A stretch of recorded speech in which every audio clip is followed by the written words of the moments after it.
বন্ধুরা, আজকের ছোট্ট গল্পটা হলো ছোট্ট বীজের স্বপ্ন।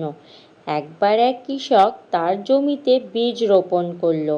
সব বীজই মাটির নিচে পড়ে রইল, কিন্তু একটা ছোট্ট বীজ ভয় পেতে লাগলো। সে ভাবলো, আমি যদি মাটি ফুঁড়ে ওপরে উঠে আসি, হয়তো আমাকে বড় ঝড় ভেঙে ফেলবে, গরম রোদে আমাকে পুড়িয়ে দেবে, আর মানুষ আমাকে পায়ের তলায় পিষে ফেলবে। তাই আমি এখানেই লুকিয়ে থাকব। অন্যদিকে বাকি বীজগুলো সাহস করে ওপরে উঠল।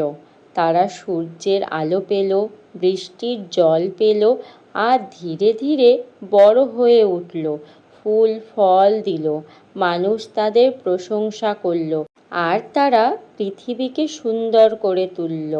কিন্তু যে ছোট্ট বীজটা ভয় পেয়ে মাটির নিচে লুকিয়েছিল, সে অন্ধকারেই পড়ে রইল, কোনোদিনও গাছ হতে পারল না।